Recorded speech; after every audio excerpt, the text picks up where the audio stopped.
Chevy, like a rock. That's it. That's great. Yeah. Right And then there. it was like Schlitz Light. He made a lot of money for that, like Yeah. $1 million for 2 words. Oh. Yes. Well, he liked Ferraris. Yeah, he was a Ferrari and freak. very tight with Steve McQueen, who everybody kind of associates with cars. His dad was a pallbearer at Bruce Lee's funeral.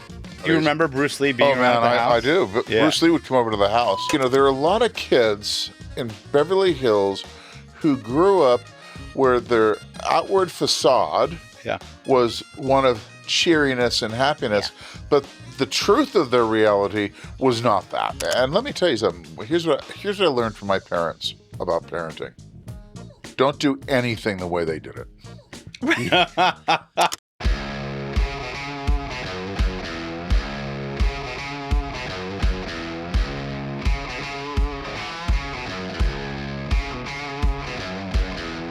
Okay, here we go. Here we go. Welcome to 90who10. I'm Jessica Entner. And I'm Dan Eisenstein. And before we even get to the amazing guest that we have today, I want to share with you something that was sent to Dan by one of our most favorite listeners. I love that she sends us gifts because I get a couple gifts from her once in a while to my work, and it makes my day. So I have the calendar up. So Vicky Bushman, she's our favorite listener, sent Dan and I probably one of the best caricatures I've ever seen. That's I mean, awesome. the best thing is it looks like we went to a bar mitzvah. It looks fantastic. This is going up in the studio. Yeah, we are going to find a lovely place for this. I actually feel like I look like that, so I really appreciate it. Yeah, that's good. I don't know if did she do this or did she get it done? No, her friend did it. Oh my gosh. Well, Vicky Bushman and friend, We thank love you so Vicky. much. We love you. This is really so delightful. Yeah. I love it. Thank you so much. So much love to you and your family. I hope you're doing wonderful out in Wisconsin. All right. Well, let's get to it. Let's do it. We have an amazing guest for you today. What's really interesting is Dan and I have never met this guest. So this is somebody that's part of Dan's past, but via his brother. So we have lots of stories. But today we have filmmaker, sound producer, and son of Academy Award winner James Coburn. We have Jimmy Coburn. Hello. Hello. And he's got a Hello. great voice. Do the voice. What do you want to hear? You should do trailers. You know what? I would do trailers. I would do voiceovers, but my last attempt at voiceovers was it didn't work. I mean, I just, my dad did voiceovers. Yeah. But he was really good at it. I'm not good at it. He was the voice of Chevrolet, wasn't he? He was. Oh, he that's nice. was the Chevy voice. He was he said Schlitz Light. Yeah. He was, I think, the MasterCard. Maybe? Okay. MasterCard. Yeah. I don't know. He did some work. Yeah. Like a rock. Chevy. Like That's a right. rock. That's it. That's great. Yeah. That's some cha-ching right And then there. it was like Schlitz Light.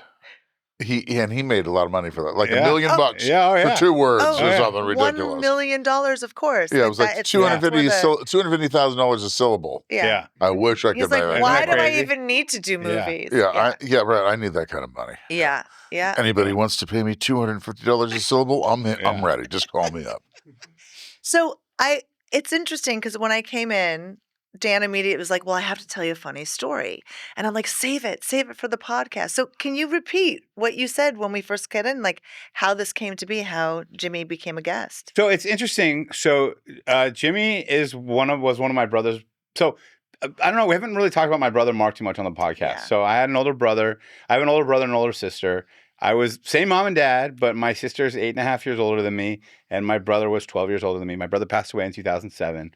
But when my brother was like, 10, 11, 12, 13, Jimmy was his best friend. I think he lived around the corner or something, right? Yeah, you guys lived on Ridgedale. Ridgedale. I lived on Tower Road. Yeah. Oh, nice. Just sort of across Benedict Canyon. I think there was like the dirt bike gang was you and my brother and Jimmy Hyman, right? And Ivan would join us sometimes. I don't know if Ivan you guys know about Ivan. Yeah. And we had dirt bikes, but we also had your brother had mini bikes. Yeah, mini bikes. Yeah. And we would terrorized the neighborhood on mini bikes. Yeah. Oh my goodness. Yeah. That was, I mean, I have a Harley now, and that's like where my love for Harleys came from, because my brother had mini bikes, and then my mom wouldn't let me have one. Oh my God. So I always wanted one. That's why I ended up getting a Harley. I'm telling you, I was so Oh. surprised that your mother would let us ride around like my mother. Yeah. She's like, she would be like, no fucking mini bikes. Yeah. No way. Mark, it's funny you're talking about my brother in school. You know, there's a famous story, or in our family, a famous story. You know, did you go to El Rodeo?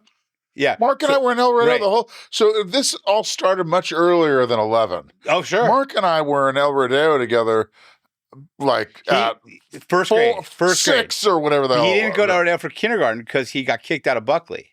You know what? I was in Buckley with him. Okay. Because I was in Buckley, and I think I got kicked out of Buckley too. Well, this is why he got kicked out of Buckley. He was in kindergarten. I've told you this story before, I think. Yes. Yeah, he was in kindergarten at Buckley. The bus. And back then, Buckley was even very formal. And you got on the bus. On Doheny. Was it on Doheny then? It was on Doheny. Yeah. So you got on the bus, and you had to, if you were a girl, if you're a boy, you had to bow, and if you're a girl, you had to curtsy. And you had to say to the bus driver, "Good morning, how are you?" Right? And my dad, my brother's 5 at the time, and my dad keeps getting a call or a note home saying, Mark will not say good morning, how are you to the bus driver. So my dad sits my brother down and says, Mark, why won't you say good morning, how are you to the bus driver? My brother, who's 5, looks at my dad square in the face and says, it's not a good morning because I have to go to school, and I really don't care how she is.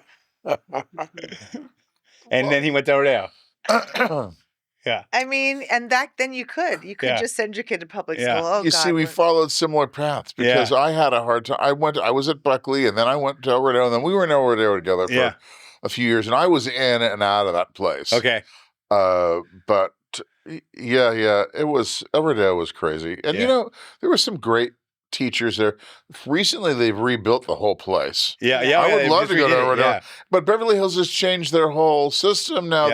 It's no longer K through 5. No, it's different. You're right. It's different. It's some other system. It is K through 5. So now what they've maybe done, El Rodeo is K through 5.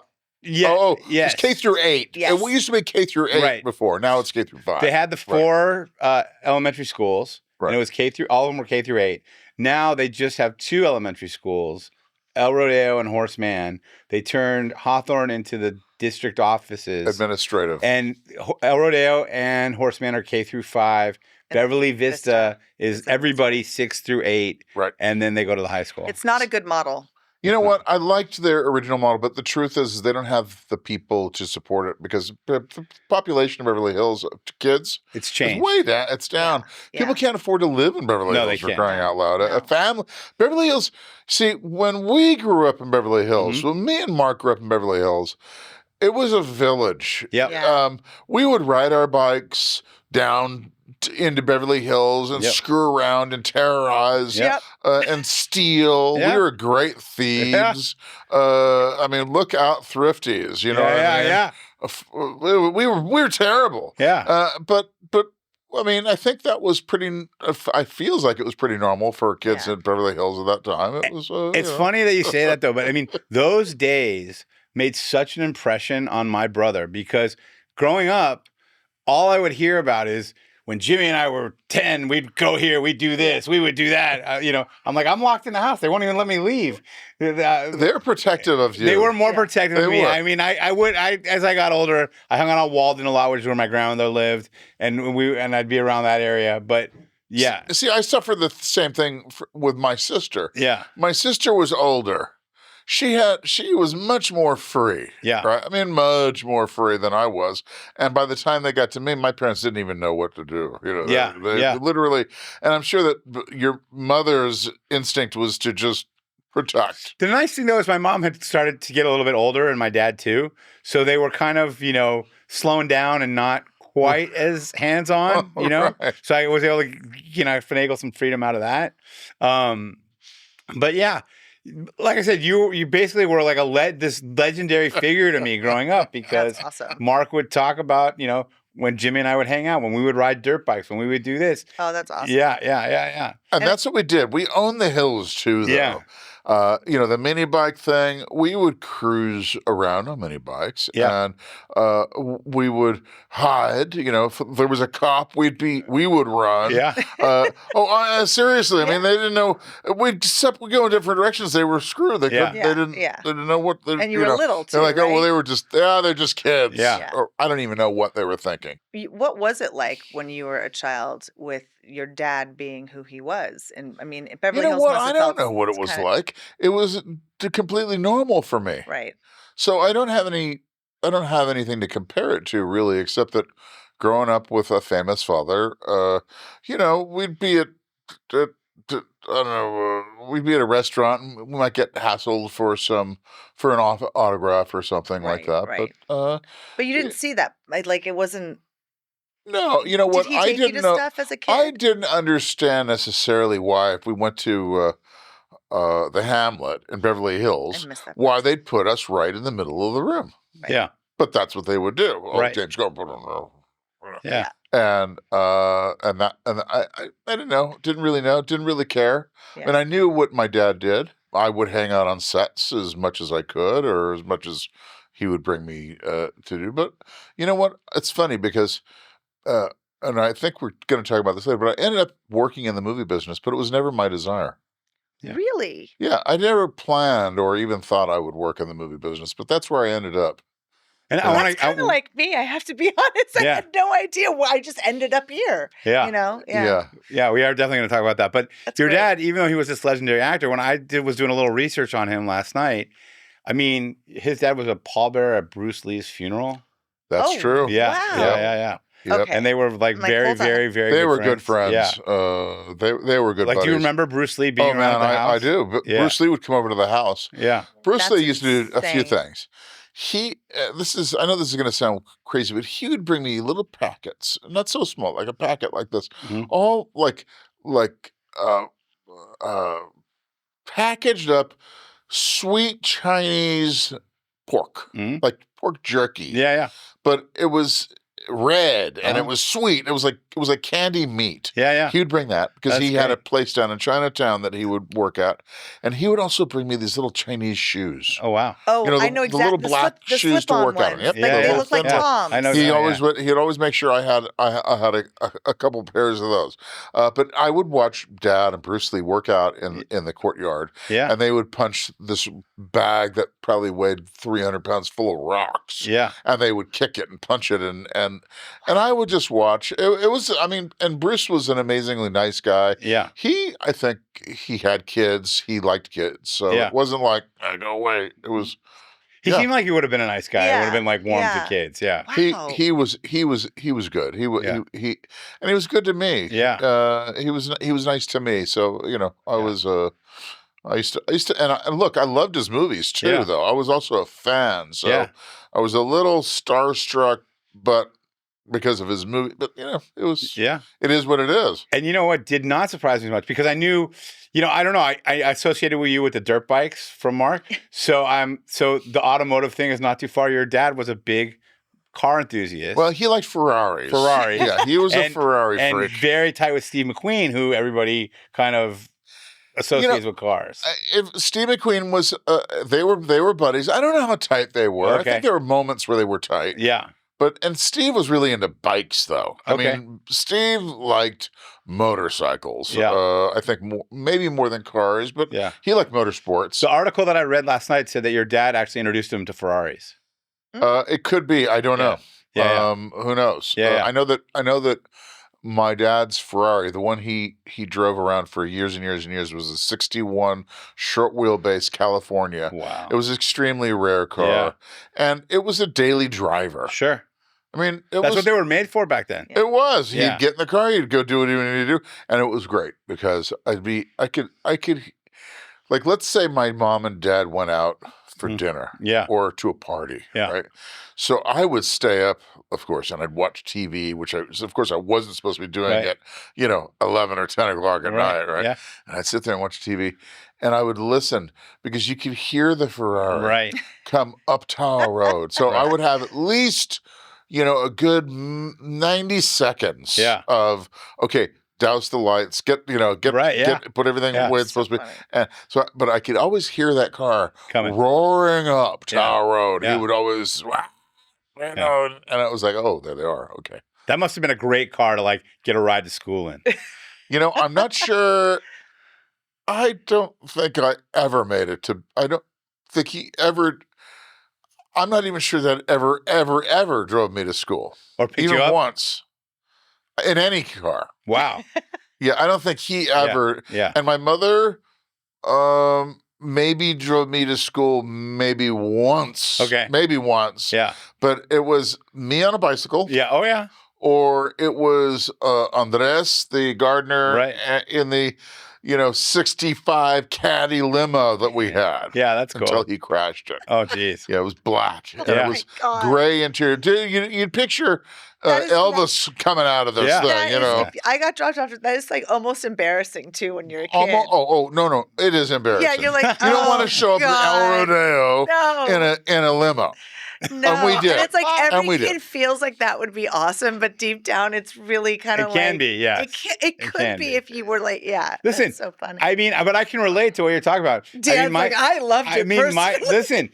My grandmother was chauffeured around in a green Rolls Royce that said 4 Nana 1 on the license plate. Nana. Yeah, exactly. Right. Oh, Yeah. Absolutely. yeah, I remember Nana. Yeah. I get it. Yeah. Well, look, and that was Beverly Hills. It was my mother. It's so funny. I don't even know if I should say this. My mother had a rule about telephone calls. Nobody calls before 10 o'clock. Yeah. Period. Oh, yeah. If you call before 10 o'clock, you better have a really, really good reason. Yeah. And that includes the school calling her to like have her come and get Lisa because her dress was too short. Yeah. Or me because I was a knucklehead. I mean, my kid mom or was the something. same way, but it was 9 a.m. But it's the same. 9 a.m., yeah. 10 a.m., it's Yeah. like, I'm not getting out of bed until 10. And, I have to have at least a one pot of coffee in before I'm even getting up. Yep. And if you call before that's done, you better be That's ready. funny. Yeah. And my mother was famous. She had a wrath, Yeah. everybody was scared of her. So, including me for that matter. Yeah. So it was interesting. And dad would flow in and out. That was a sanctuary. Yeah. Right. So he'd come to the house and it would be to decompress from a film. But, during that time, he did not spend a lot of time in the house because he was working and he loved to work. And that's what he wanted to be doing. Yeah. So he was out working so much during all those years. Yeah. And the house was his sanctuary. Yeah. He'd come, relax, and then back out. Yeah. As I'm hearing talking about like the dynamic at home, it doesn't surprise me that you and Mark were good friends because it's very similar to kind of what our house was like, and my mom ran the ship. My dad worked. The house was his sanctuary. You didn't mess with my mom. That kind of same thing. Absolutely. Yeah. And your mother was so wonderful and protective, but your mother took care of everybody that was in that house. Yeah. Everyone says that. It's great. Whatever we needed. Yeah. Are you hungry? She'd tell the maid or whatever. Make some sandwiches or something, and feed the kids and whatever. And it was like that through the years. She did that with my friends too. I mean, our house was course. always the place. My mom would have rather we were doing it at home than doing it out on the street. Absolutely. My mother took the same perspective. You're going to get stoned. Get stoned in the house. It's like, oh, okay. Well, I mean, a legendary story. So when Mark was, 16, 17, there was the paraquat scare, right. Do you know about that? I don't. So in the late 70s, they were spraying the wheat in crops Mexico with paraquat, which was supposed to kill the plants. But people were smoking the weed anyway, and it was getting them really sick. Okay. So my brother was 16, said to Mark, look, if you are going to try to smoke dope, just let me know, and I will provide it for you. So that she didn't want him to get sick from paraquat. Yeah. So the first time my brother ever smoked a joint was with my mom. That's how old was he? He was 16, 17. Oh, my God. Yeah. You know what? I can tell you totally that understand it started that, a lot earlier in my house. Yeah. But it was much the same Yeah. thing. It would be so funny. They'd have a party and I'd go and steal the roaches, Yeah. Yeah. But yeah, our parents were smart. I stole my dad's pot. He Yeah. thought I was. I would steal their pot too. Yeah. Oh no, my yeah. dad used to have this giant bag and he would hide it like in his bathroom. I'm like, please, like you gotta be smart. I knew all the hiding spots, and he thought I was selling it because I like apparently was dipping in a little bit too much. That's so funny.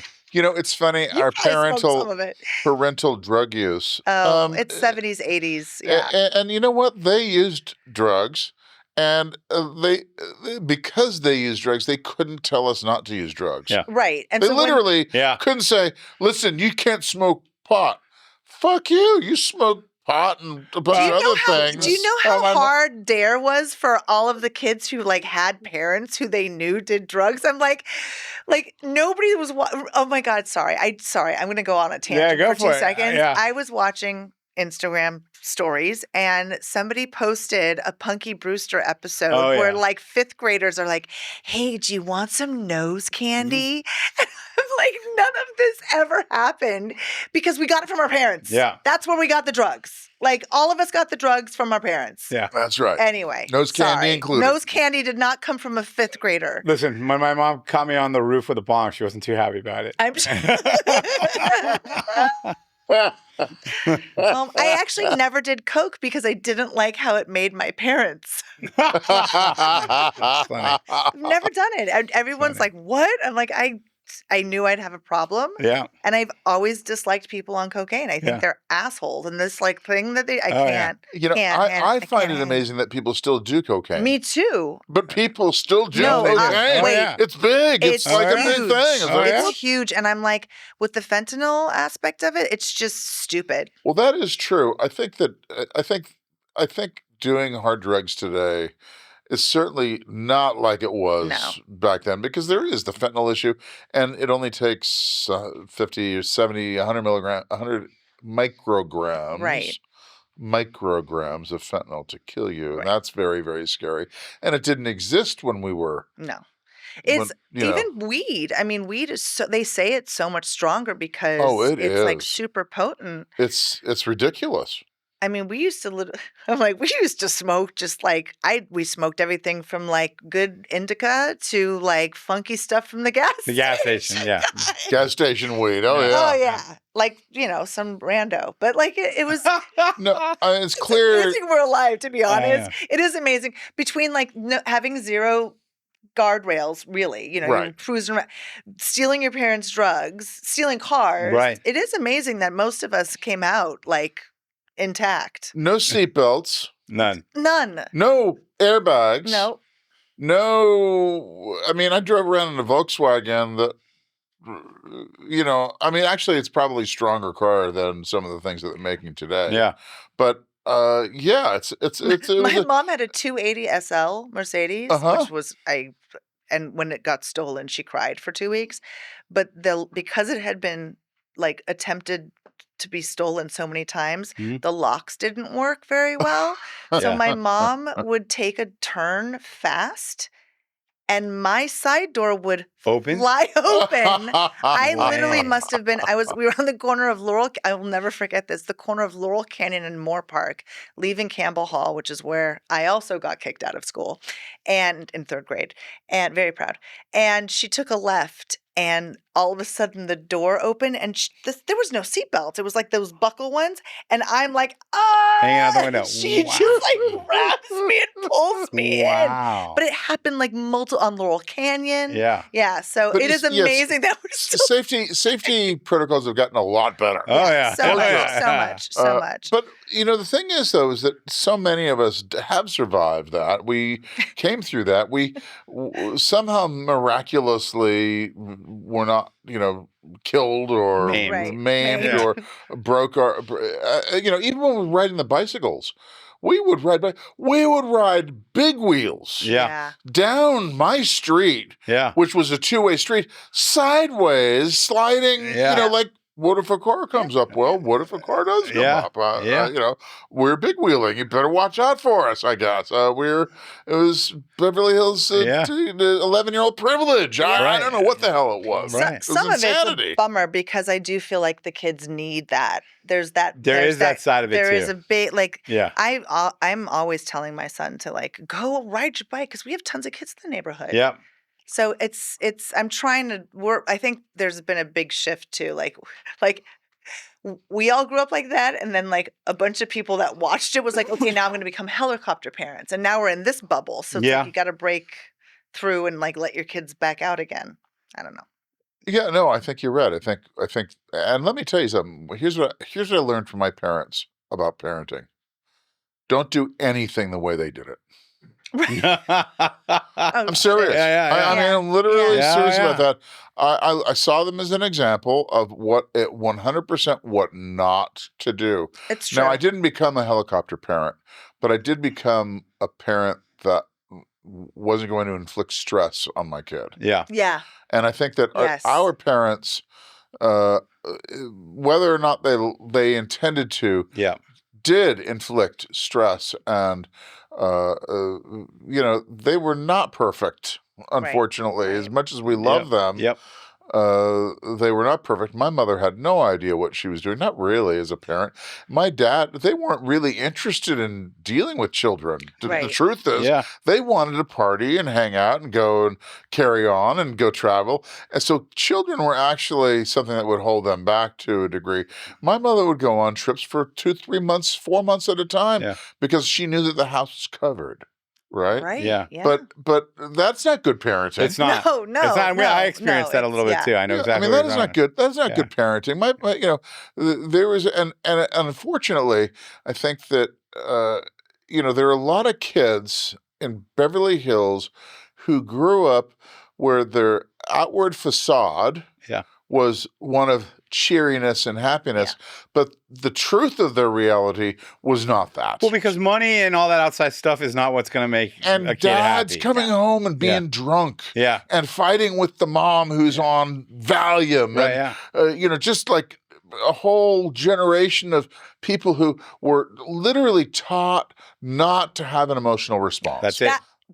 You see, my parents, my father and mother, both of them were absolutely trained suppress emotional responses, and that was what they were training us to do. And that's what I'm saying, and that's what they were trying to do with us too. Right? It didn't work. Yeah. But it was an effort that they made, and it was something that kids of our age all had that put on us. And here's the other thing too: is when they would have us suppress that emotional response, it made us have difficulty dealing with other people's emotions. Absolutely. I mean, we were broken. Look, you couldn't have grown up in Beverly Hills and not ended up fucked up in some way. Yeah. And look, the fact that we made it and survived it says a lot, because there's a lot of kids that grew up in my group, and probably yours too, that did not necessarily make it. No, I just had a good friend of mine. Drugs and all that took a heavy toll. Yeah. And I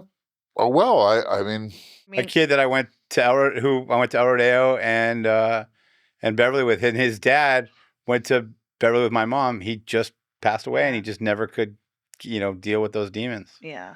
And this is what happens too. So, I think there's good, and the freedom that we had as kids, and, just all that was great stuff. Mm-hmm. But there were other things going on too that were subtext, if you will. 100%. I mean, I remember the first time I had fucked up parenting too, but my mother was.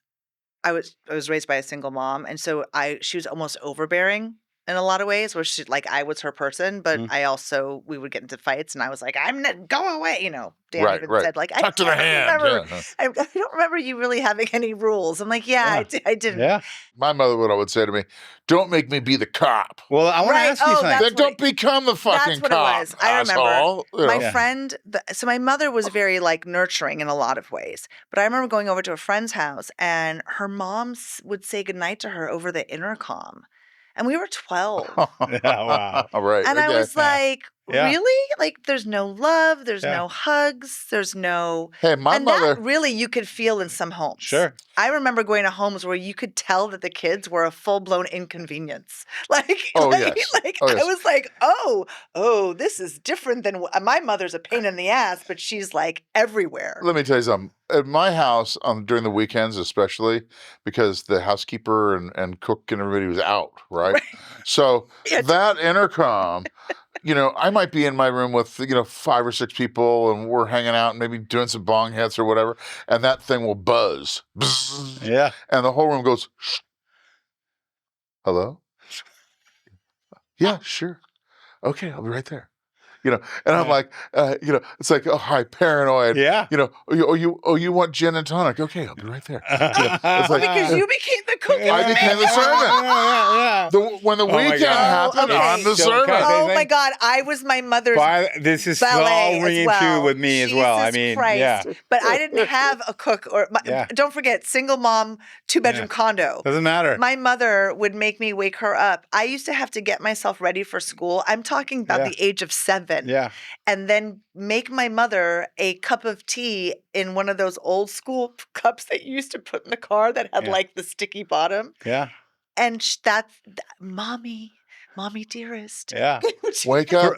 Here's your tea. Yeah. Take me to school. It's so Oh, no, fun. I couldn't wake my mother up to take me to school. My child No way. has no idea. It's crazy None. that like when you're going through it, you feel like you're the only one who's having this experience. But like as you talk to other people who grew up in very similar circumstances, you're not the only one who But was it going comes through from this. them. I mean, sorry, we're now just going on a conversational all right. tangent, but But it's interesting. there's one thing I always think about. It's because children really were like put in a workforce situation, and like you had children to work to That's raise right, a and I farm. didn't get paid for it. No. Why not So they hire still a had second this- crew for the But weekend show? that's the thing. They like it was trickle down. Like children are meant to serve, Right, yeah. and it was Children are to be seen and not heard. You ever hear that one? and yes, Oh, yeah. But now my kid, because of this whole way that they're You're being so raised, patient with your kids. he thinks that he has so much agency Yeah. to the point where I'm like, I love that you are You serve him. Oh, he will He's got advocate you. for himself.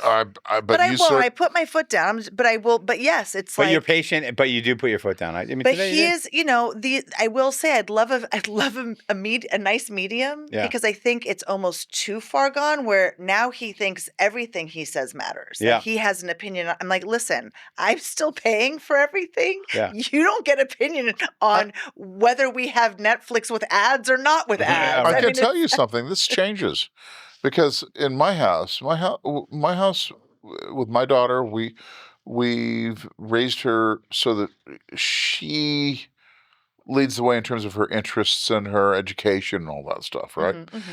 And there is a lot of kind of demanding. You serve me. You take care of me. But I have to tell you something. My daughter is now 25. She has a job. She still lives at house because it's a completely ridiculous idea. So expensive. I mean, it's a beyond ridiculous idea for her to earn what she earns and have an apartment of her own. Mm-hmm. It's like not even possible in the city. But she contributes to our household generously and without resentment, and it came from her to begin with. So it started. So she recognized, gee whiz, my parents took care of me all these years.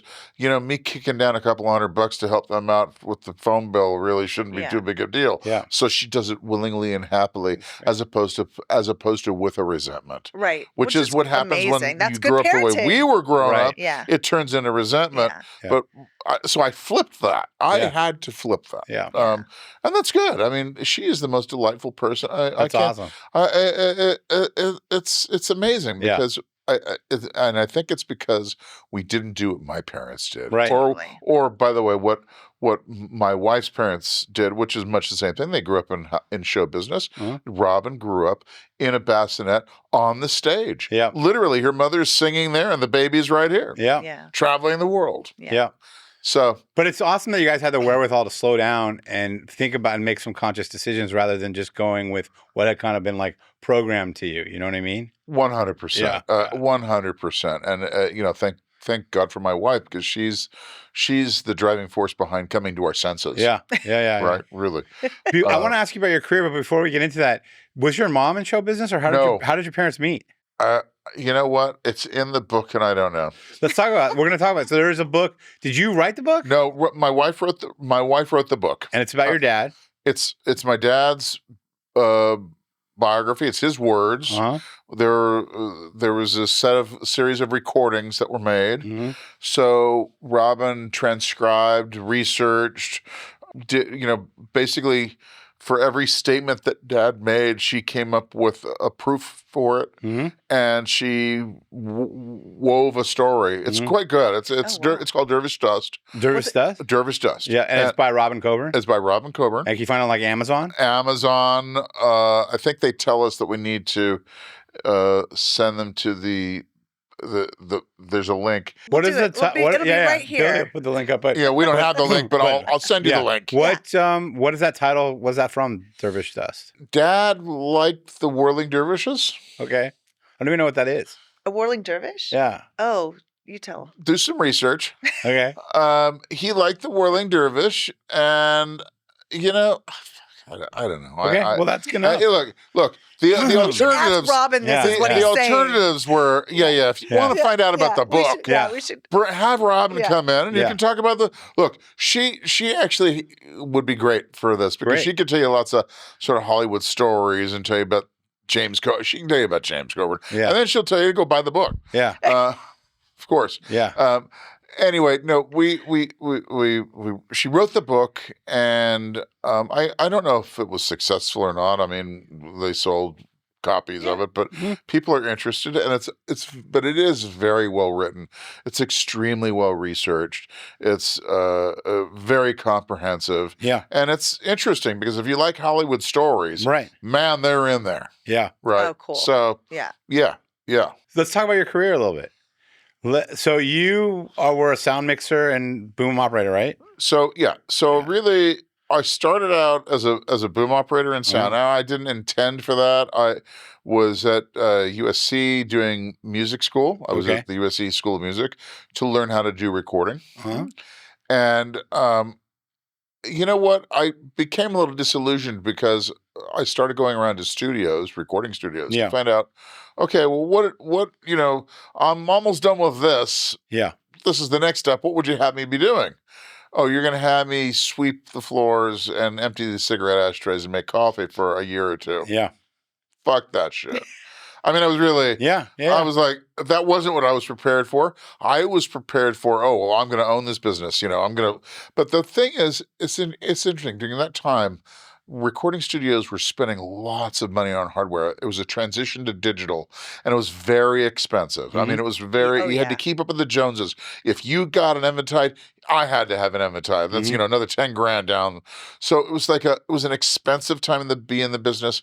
I looked at this and I go, well, this is not what I had imagined, even though it was pure imagination. It was all in my head. It wasn't reality at all. So my thinking was not based on reality. And I found myself stuck for quite a time after that because I left school. I'm like, fuck this. It's not for me. And I started working for my brother-in-law as a PA.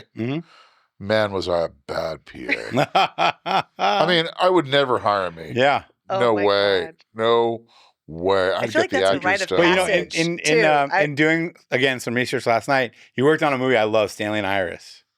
That's not me. That's not. You know what? You have an IMDb credit. I know it's in there, and I don't remember it. Okay. There's a lot of movies I don't actually remember. There were a lot of movies. Anyway, the point of it is I started working for my brother-in-law. Yeah. I was a bad PA. I was a horrible PA. Right. I was a really good didn't, PA. And I'll tell you why. Because I didn't care. I didn't care. At that particular moment, it was just simply a means to an end for me. It was like, how am I going to earn a couple $100 for the day? And that was all. That was it. It wasn't about, okay, what's the movie about? How are we doing this? How do we support the artistic? How do I become a collaborative person in this process? It wasn't about any of that. But here's the thing. While doing that, I met a sound mixer who we'd sit across from each other at lunch and have a discussion and talk. And I tell them about my background. And, I went to American University and then USC and blah, blah. Anyway, at one day towards the end of this movie, they said, you know what? I'm going to go do a TV show for the next year. You want to be a boom operator? And I had never even picked up a boom. I Yeah. had no fucking idea at all. None, zero. And I was like, yeah, I'll do that. Because I thought, okay, well, a year of employment, that's much better than what I have going on now. Yeah. So I went and it was interesting. We were shooting up in Santa Clarita, and it was one of those summers, and it was hot. Yeah. I mean, so hot that the generators would go down on a regular basis. And we had whole machines that were just air conditioning machines with pipes, and they would break. It was like 105 outside and God. 100 inside. Yep. And we're trying to do all this stuff, and guys in costumes and masks and all the rest of it. And I mean, I didn't know a grip from an electrician. Yeah. I literally did not. Yeah. I had no fucking idea, Yeah. right? I didn't even know how to hold it, but where am I going to stand? And the mixer I was working with wasn't a boom operator, so they weren't a lot of help. Yep. So I had to figure it out. Sure. So I went about figuring it out. I don't think I was very good. I got the job done, but you know what? The more I figured it out, the more I realized, I guess about a month into that, I was standing in that same room. It was still hot. I was standing next to this beautiful, brand new Panavision Gold 2, fully filmed camera with big primo lens on it. I'm standing there, and I'm literally being bathed in limelight, a lime-colored light. I'm standing there, and I've got my boom in my hand, and I'm standing, and I go, now, I knew at that moment that this was the right direction for me. It kind of felt like, what's his name? The sea god. Neptune. Neptune with his trident. Yeah. Right. Yeah. And I'm standing there in this green light. I go, okay, you know what? This is working. This is, and I began to figure it out. And I began to figure out that it's not about me. It's not about the boom. It's about being part of a bigger machine, a collaborative, artistic effort. And it took a while. I had to bounce between a couple different mixers and get some training. And then I worked for another guy, and I used to do these shows. He would go off and do. I'm not going to mention names, but he would go off and do like porno shot on film. Yeah. And he liked doing that work better than doing narrative work. So he'd say, I'm going to go do a porno picture. They'd pay him more money too, by the way. Wow. And so come finish the movie. So I'd go mix the movie, or I would change from being the boom operator to being the mixer, and I'd finish the movie as the mixer because he'd leave halfway through. Yep. And that was great because I got training and I got to do some good things. I got to do some bad things, but that was really the start of it. Yeah. And I operated the boom for a long time. Then I transitioned into mixing. And that's how it was. I made some interesting movies and some good movies and some terrible movies. And I think pretty much like everybody else. And then you roll into teaching, right? So, right. So then we had the economic downturn. Yeah. And things were weird in Hollywood at that millisecond. What era? What timeline? Early, I guess this last one to 20 years ago. Okay. Right. Late 90s, early 2000s. Yeah. This guy called me up from the LA Film School, and he said, we've got this shoot going on. We need a mixer. Come and talk to us. And I went down there, and basically what they had set up this is incredible, on the stage at RCA Studios on Sunset Boulevard, Sunset and Ivar. There's a room. There's a famous stage there. The Stones recorded there. The Beatles might have even recorded there. I mean, who the hell knows? Everybody. And LA Film School took that room and turned it into a set. And they turned it into a Faulty Towers set. So we would teach the kids how to do all the different jobs for 2 weeks. And then we would shoot for a couple weeks, and we'd shoot episodes of Faulty Towers. And I just kind of got sucked into it. I didn't know that I was going to be there for long, but you know what? I took my equipment over there, and I got set up, and I figured out what they wanted to do, which was teach them about sound and this whole comprehensive sort of whole process, teach them how to use the actual equipment they're going to use. And that's what I did. And it was fun and interesting and somewhat satisfying when these kids would get it, right? It was good. Then the New York Film Academy came and they said, "Oh, we want you to work over here." And so they headhunted me out of the LA Film School. I went over to Burbank, and I spent a decade over there. Yeah.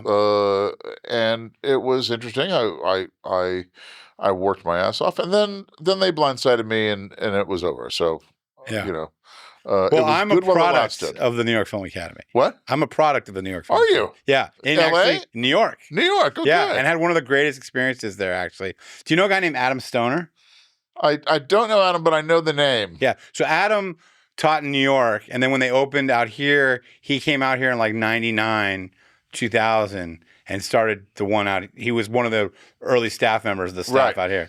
Adam was my teacher, but I had one of the greatest experiences ever at the New York Film Academy. I went I was there for the summer of 97. I was in the program where it was like an 8-week program where you make 4 short films yourself. Guerrilla filmmaking. Right, exactly. Right, in New York City. In New York City. Right. But we So had fun. a really amazing group, the 4 of us. We are all still friends to this day. Fantastic. And in fact, that's true.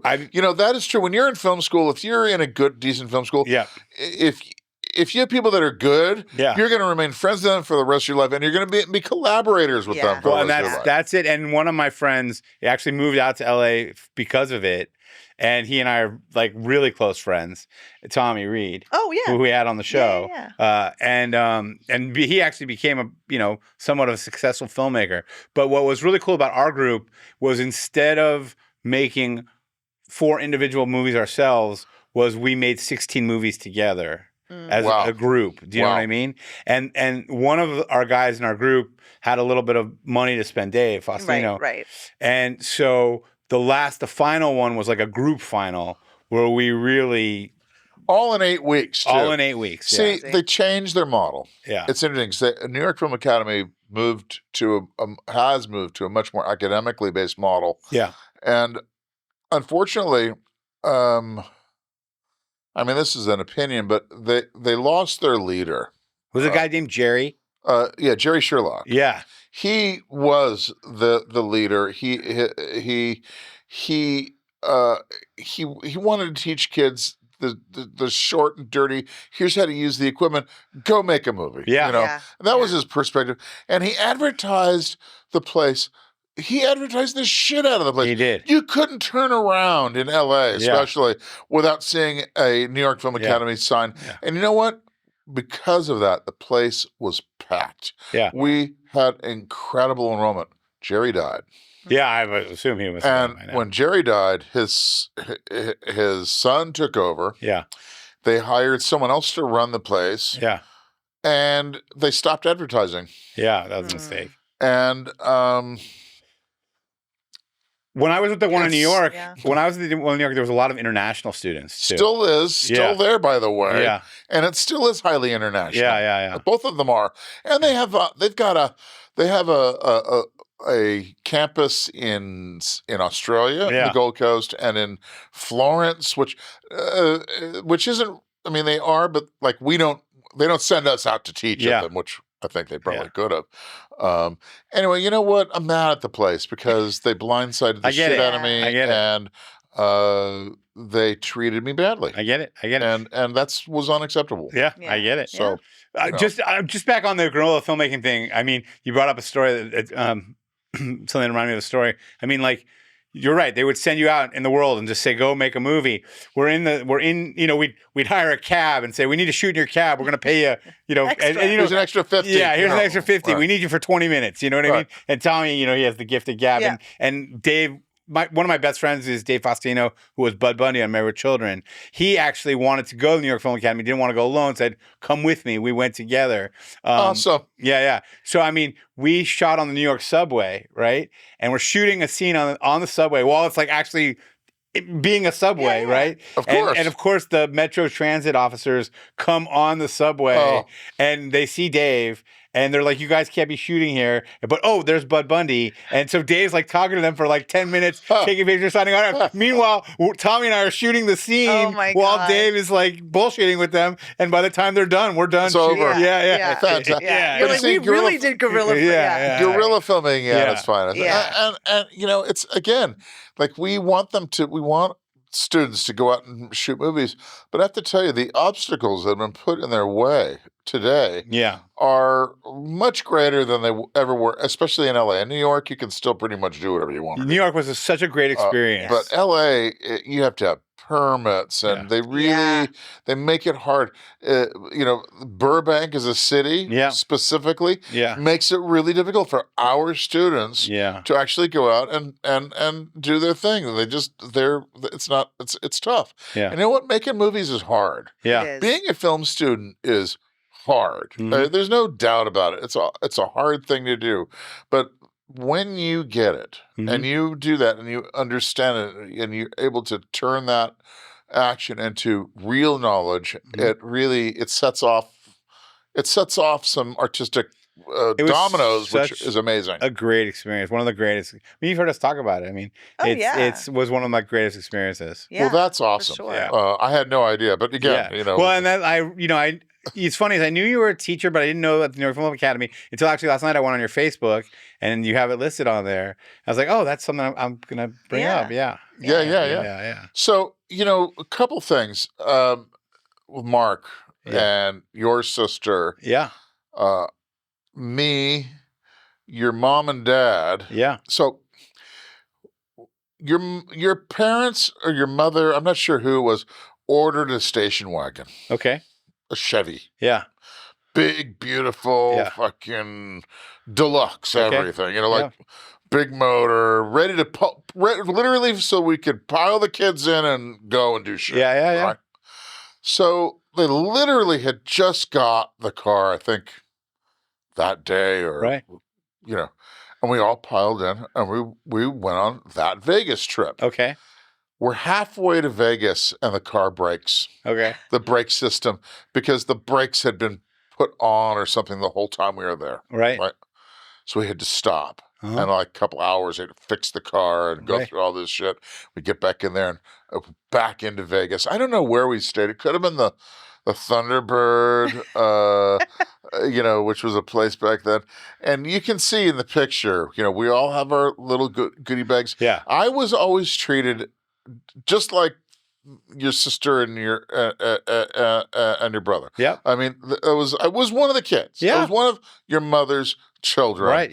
And that was so lovely because there was no differentiation. It's like whatever, It was like, and look, I think that it might have gotten weird because I think that the relationship between your parents and my parents, or at least your dad and my mom, I think became strained. Really? Well, at some point, because your dad was handling my father's business affairs. Oh, okay. I didn't even know that your dad was a client. Oh, yeah. Okay. Yeah. But then that stopped. And I don't know why. Again, like I said, there's so much undercourt, so much kept behind the wraps. They need to know basis. And I obviously did not need to know. But something happened. But it's so interesting because all of our parents were very protective of us. So my mother would shield me from whatever negativity. From that kind of stuff. And I'm sure that your mother shielded Mark from the same thing. Sure. At the time, it's like, they don't need to hear any of that shit. Right. So we could maintain our relationship even though the parents were not. Right. Yeah. Yeah. So there was that, but man, everything we did, we'd go up to Mammoth Mountain and ski. And, I never skied. Yeah, come on, let's go skiing. Okay, Cornish Bowl. Are you kidding? Oh, my God. No, let's go. Okay. We were completely insane. We had that house for 30 years. Yeah. Really? Yeah. Oh, man. Yeah. That's one of my biggest regrets is that I would have never let them get rid of that. That's a long story that we can go into another time. It's interesting because my parents did not believe or would not or did not. It was never in their mind to have like a little vacation house or a little place somewhere else. Even like a place up in Malibu. No, it didn't occur to them. And it's too bad. It was a different time. Yeah, it was a different time. And it was a different time in so many ways. But man, we would just have so much fun, and we would just it's like, okay, today we're going to do cross country skiing. So we'd go and we'd get skis and rent them and go cross country skiing all day long and come back and have hot chocolate. Yeah. And, I mean, it was just it was a different time. Yep. We'd stop at Mahogany Smoked Meats. Yeah, I was just there. Me too. I just was in Mammoth in January, and I Let's do a commercial. Yeah. If you like beef jerky, you would love Mahogany Smoked Meats. You know, it's so fun. I love it. That's awesome. Gold medal bacon. Oh my gosh, that's so hilarious. I feel like the place is fantastic. It's the best. And if you go to Bishop, you have to go to Mahogany You have Smoked to. Meats. And you know what's funny is my girlfriend and I we just planned out a motorcycle trip for June, and we're already looking forward to going to Mahogany Smoked Oh my Meats. gosh, Yeah. I know. So here's a funny story. A couple of years ago, my sister bought me a gift certificate, $25 gift certificate for Mahogany Smoked Meats. It's fantastic. Yeah, the best. And so I finally got around to cashing in my gift certificate literally a month ago. Yeah. And I put it in there. It cost me $29 to ship it. To cash the $25 gift certificate. So I had to pay an extra $29 to get the $25. Yeah. Because it's expensive. It's expensive. My favorite that they have is this cowboy jerky. Yeah. And they sent me a pound of cowboy jerky. It was so good. It's the best. Oh, so good. Yeah, it is good. It is. You should do the commercial. You get your money back from them. No kidding. Okay, Mahogany Smoked Meats. You've heard it. Now I want jerky for life. Listen, we're kidding around, but you could have a whole second career right now. I love it. I'm not kidding. You don't even have headphones on. Imagine if you did. Trust me. I'm good. You see? I gotta tell you, I'm so glad that you came in. You know, when I reached out to, like I said, I've never met Jimmy before, ever. Except when you were a baby about this big. Right. But I mean, it's like you were a figure in my life growing up, though, because obviously my brother loved you, and you had made that relationship mattered to him so much. And literally, I would be in the car driving with Mark, and he'd say, "When Jimmy and I were 10, we did this, we did that." You know, like you're like, "Who's this imaginary Jimmy?" They're like outlaw gangsters. You know what I mean? So Beverly Hills, okay? Yeah. Your family had an account at Nate Now's. Oh yeah. Okay. For sure. Yeah. So we would be fucking around in Beverly Hills. Yeah. And we'd go and hit Nate Now's and sign for it. For sure. Yeah. But if we didn't go to Nate Now's, we'd go to Athong's. Yeah. 2 doors down. Yeah. And I'd sign for Athong's 2 doors down. For sure. Yeah. Or we go across the street to Jurgen's Market. Yeah. And I'd sign for Jurgen's Market. Or we'd go over to La Scala. Yeah. Where I'd sign for chopped salads. For sure. You know? Yeah. So it was so amazing, especially as little kids. We could just fuck around and, oh, you're hungry? Oh, go get sandwiches at Jurgen's or go get some ham. Yeah. And then if I told my mother, she's like, oh, you know what? You better bring me ham sandwiches from La Scala. Yeah. Or else you're dead. And it's like, oh, Jesus, okay. That's how it was. That's how it was. How different was, because you both grew up very differently than I assume your life is now. Yes. You know what I'm saying? Oh, yeah. Yeah. So like, and I mean, yes and no. Mine was like, mine could be better in some ways. But what was it like when like you're out in the real world and you're like, oh yeah, no, I can't just sign for everything? When did that realization hit you, I guess, that, oh, this is different? So we talk about protection, okay? In 1979, my parents decided they were going to get divorced.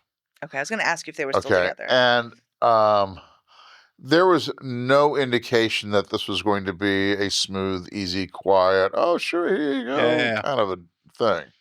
So I think in a sense, wisely, my parents sent me on a trip, but they lied about it. My 18th birthday, right? Dad's like, hey, kid, I'm going to give you a ticket to go around the world. You know, travel around the world. Take a year or two, you know. Yeah. Take a year or two. You know, really. It might take that long. I literally got a ticket. I set up a ticket that was, back in those days, I think it was Pan Am or For $1,000. Yeah. For $1,000 TWA. bucks, you could buy a ticket that was a continuously in one direction ticket that was good for a year. So you could go around the world for $1,000 and you could stop 20 times along the way. You can't even go to Canada for $1,000. You can fly to Japan for like $800 right now. I did see that. Anyway, so that whole idea of protection, what they were really doing was, and they must have planned ahead, but what they were really doing is, okay, let's get rid of the kid, right? So that he doesn't have to be subject to it. And because it was going to be bad, and it was bad. It was nasty. It was shitty. It was awful. So I went to Africa initially. I went to the UK for a month or so, but then I went to Africa where I had an old long-term friend. His name is James Logan. And I spent 5 years in Africa during that period of time. And it took about almost that long for them to complete their I don't know. You know what? I don't know how long the divorce lasted, but it lasted a long time, and it took a long time to do it. And they were, there was like so little communication. It's like, it's so strange. Kids on the way, out of sight, out of mind. Yeah. I was out of mind. I wasn't. He's like, he's having a good time in Africa. Okay, that's what I did though. I spent about 5 years traveling around Africa. I made some movies there. I traveled to as many countries as I could. I went to Malawi and Madagascar and Zimbabwe, South Africa, Botswana, Southwest Africa, Swaziland, which is another country now. And I had some great adventures. It was amazing. And I did get married there. And I then moved to Washington, D.C. And I was pretty happy there. I probably should have stayed there. In Washington, D.C.? Maybe. Maybe because, moving to Los Angeles with a new wife it turned out to be a disaster. It didn't work out that well. Was it some of it being coming from the family that you came from, or just happenstance? Like, you know what? I think it was, drugs, sex, and rock and roll. I don't know. It was just shitty. You know? Back to what you knew almost. Yeah. But I mean, I'm exactly. Back to what I knew. Right. And back to a situation I didn't want. And you were anonymous everywhere else. Yeah.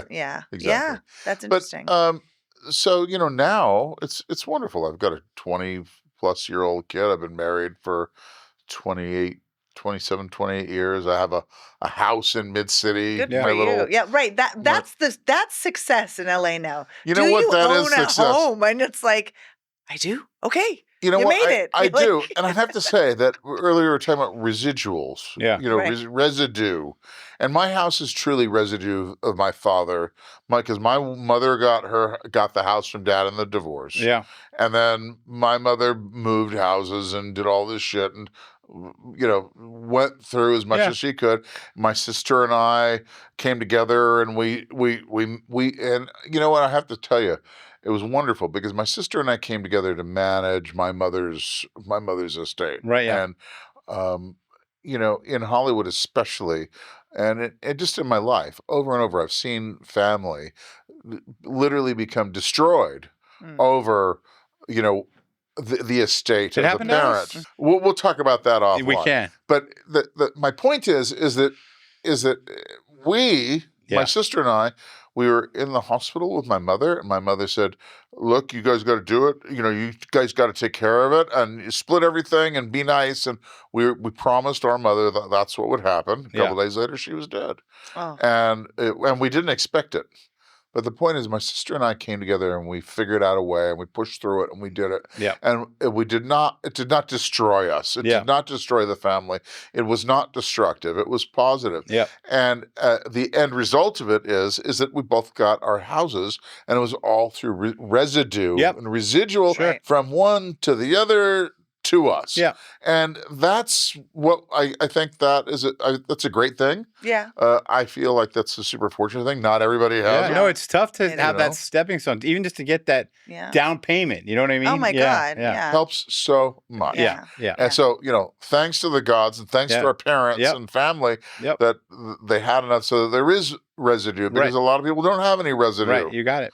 That's a good place to culminate. Yeah. Because we got to wrap up our show. Yeah. Oh, do we? Okay. We do. We're getting there. Yeah, We're getting near the end. yeah. But I really want to thank you, Jimmy, because like I said, you are this kind of mythical figure in my life that I knew about. Really. I'm not kidding you. I know. Yeah. You had said, And- you're like, I have a really special And I night. gotta Yeah. tell you, like, I mean, we've had a lot of guests, and you. This is the most excited I've been, to be honest I know. with you. You Really, look like a kid. yeah, I 'Cause really. you're like a celebrity hero. You are. Yeah. You are. Yeah. Well, I don't know if I'm a celebrity or a hero, but I'm glad to be here. And with listen, you. my brother Mark, there was times he was a pain in the ass, but there was times he was really good, and I associate you with the good stuff. Do you know what I mean? Thank you. Yeah. Well, And that's awesome. Yeah. and so and he's been gone a while, so it's nice to catch up with you and to really spend the time. And like I said, I really didn't know Jimmy, and I hope you guys just go hang out. Yeah, I just reached out. Yeah. And said, hey, I have this podcast. We kind of talk about like growing up and what it was like in Beverly Hills Yeah. and with kind of this cloud over us. Oh, I have such vivid and pictures. will you come in? And he was right away. He's like, I'll be there. I love it. Yeah. I Sure. appreciate it. You're delightful. Well, thank you. Yeah. Thank you for having me, you guys. Yeah. And I loved hearing the stories because I got vivid. Like, I mean, everywhere you're talking about was part of our Yeah. youth, but Oh, it also is. just we didn't I even can talk about picture Century you. City. Well, how do you yeah. come back? This- Yeah. I mean, Yeah. there's so much. But I also think that you guys should probably talk to Robin, or maybe if I come back, I'd love it. I'd bring Yeah. Robin We'd with me. love it. Yeah. Because We'd she love can it. keep me honest, too. Yeah. Yeah. We'd I love that. I We love love that. it. Yeah. Thank you so much for being here. We're going to work on this VO career. I use it that think way. that- Okay, I think listen, we I have, need the dough, so yeah, I Yeah. think we've got a if you feature want in to that hire mahogany me, beat. just let Yeah. me know. That wraps up this show. Please like, subscribe, buy the book by Buy the book, Robin Dervish Coburn, Dust. Dervish Dust. Leave a review. Leave a review. You can get it on Amazon. 5-star reviews. Yeah, for real. And we'll see you next time. So thank you so much for joining us. Thanks. Later, guys. Bye, Adios. peace out. Adios. Adios. Hasta luego. Hasta la vista. And as they say in old Mexico, AMF.